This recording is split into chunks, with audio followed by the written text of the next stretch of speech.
It's a week later, and High Court enforcement agents Andy Joyef and Claire Scotland are on the road before dawn. They're heading to the coast in pursuit of a debt owed by a boating company. This morning we're off to Falmouth in Cornwall in order to enforce against Falmouth Water Taxi and the owner of Falmouth Water Taxi, William James Lloyd Davies, for the amount of around £5,500. Falmouth Water Taxi was taken to court for breaching a contract. We've been told by the claimants that the debtor owns 2 boats on Falmouth Harbour. If he's unable to come up with the money, then we'll be looking at removing the boats.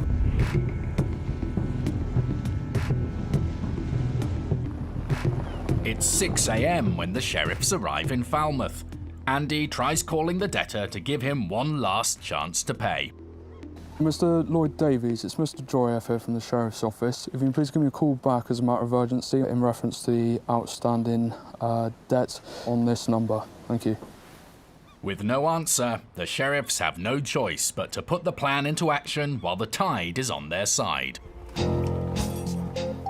As Mr. Davies' boats are out on the water, the agents have chartered a dinghy to locate them and tow them to a boatyard where they'll be lifted onto dry land. Morning. Morning. Hi, sir. Thank you. What's it here or? So whatever you like. Good.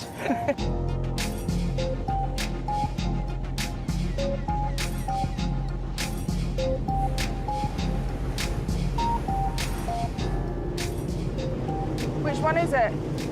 It shouldn't be too far away, it's just over there. If I wasn't awake before, I am now. This breeze is lovely. If I had the money, I think I would get myself a little boat. You have to go to auction and get one of these. The sheriffs have been told the boats have a yellow canopy, and one is usually moored at a pontoon in Falmouth's main marina. It's here. Is it that one? Yeah. It's a small passenger vessel, which the debtor uses to ferry paying customers to and from their boats. It's got an estimated value at auction of around £5,000. The team work as quickly as they can to free it from its mooring. They're soon on their way with their first asset seized. It's going well. This boat here is the main boat that we needed to remove, because if the debtor comes down onto the pontoons this morning in order to start work, as soon as he's on the boat and he's using the boat and he's up and down harbour, it's going to be extremely difficult for us to collect. Now that he hasn't got the boat available to him, it's going to give us the time to be able to drop this one off and go back and collect the other one.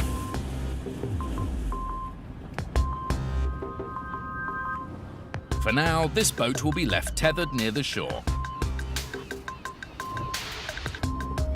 We're on for the notice of seizure, so if he starts removing them now, it'll be a criminal matter and we'll have to get the police. The boats can only be lifted out at high water.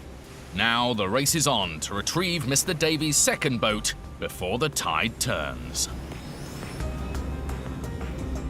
There it is. That one right there.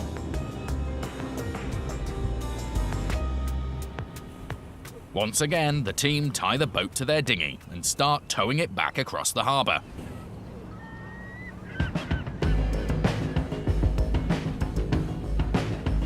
Before long, they're nearing the boatyard, and not a moment too soon.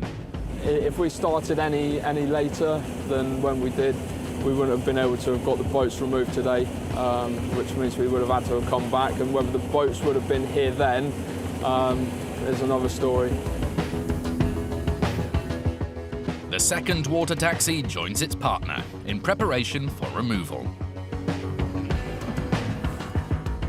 Thank you very much. Thank you very much. Now you can get yourself a coffee.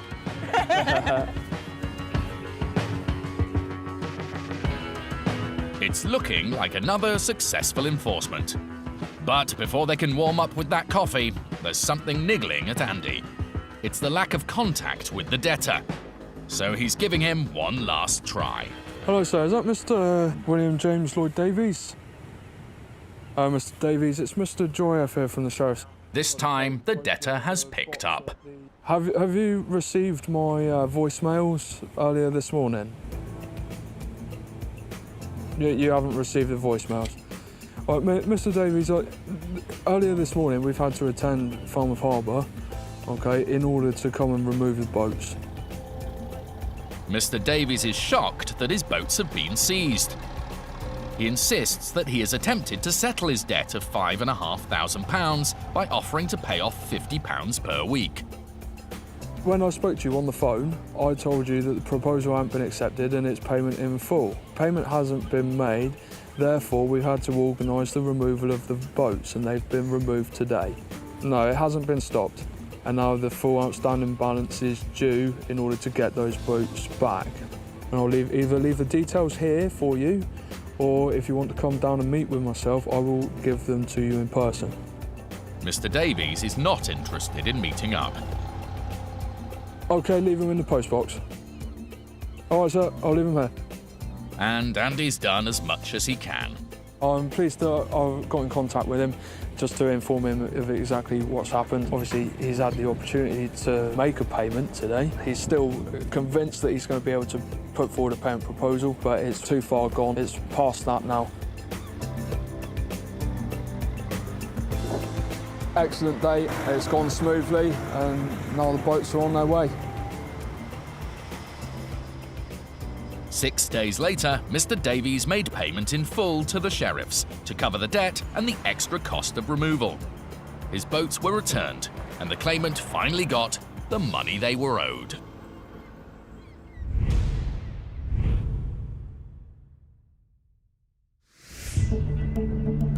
Rob and Gerald are in the Isle of Wight, trying to collect £1,765 from pub landlady Anne Cook, which she owes to a former worker. Hi, Miss Cook. Mrs. Cook claims she's applied to get the judgment set aside, and a court hearing's due to take place any minute now. She also claims nothing in the pub belongs to her, so while they wait for news from the court, Rob and Gerald are looking for any clues to who is really trading here. That sheet. Ooh, chilly in here.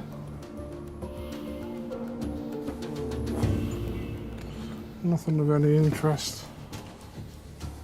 Surprised there's no liability insurance around anywhere, Rob. Yeah. All of a sudden, things take a strange turn. Just to let you know that you will commit a criminal offence if you lock this door with us in here. All right? The cleaners have attempted to lock the sheriffs in.